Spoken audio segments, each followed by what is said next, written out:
So viewing the list of commits is great, but what if you want to see what exactly we have changed in a given commit?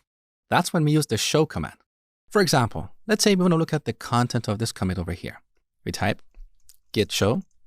Now here we need to specify the commit we want to inspect. There are two ways to reference a commit. We can reference it using its unique identifier. So we type D601B90. Now we don't have to type all the 7 characters. We can type fewer characters as long as we don't have another commit whose ID starts with these characters. So that's one way to reference a commit. Another way is to use the head pointer. So look, head is currently in front of the last commit.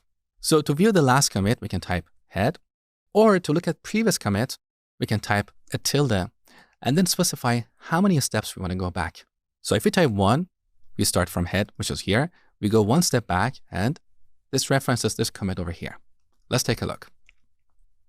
So on the top, we can see the author and the date of this commit, as well as its message. Below that, we have a diff of what is changed. So in this commit, we have changed a single file, that is gitignore. Over here, we can see that we removed this line and added these 2 lines. So this is very useful. Now, what if we don't want to see the differences? We want to see the final version, the exact version that is stored in this commit. Well, we bring up the last command, git show head tilde1, then we type a colon, and here we specify the full path to a file. For example, we can say .gitignore, or if this file is in a subdirectory, we type, for example, bin/app.bin. Okay, now let's look at gitignore. So this is the exact version stored in this commit.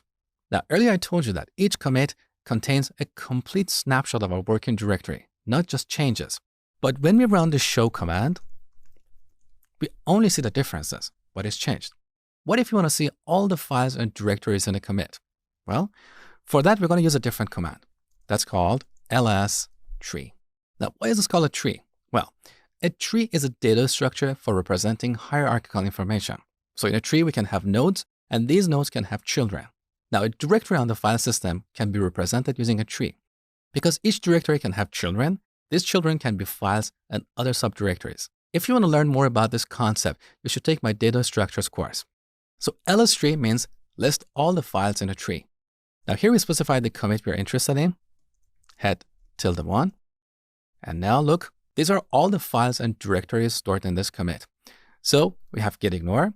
Right before that, we have a unique identifier that is generated based on the content of this file. So in Git's database, we have an object with this ID. Below that, we have bin. Again, it has a unique identifier that is generated based on the content of this directory. Now look at the type of this object. It's a tree. So files are represented using blobs and directories are represented using trees.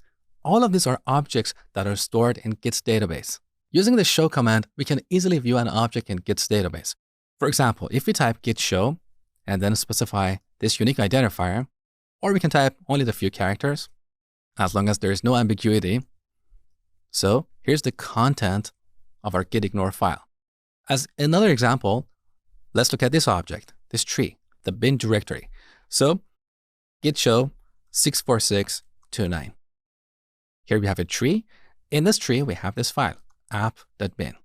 So using the show command, we can view an object in Git's database. These objects can be commits, blobs, which represent files, and trees, which represent directories, as well as tags. We'll talk about tags in the future.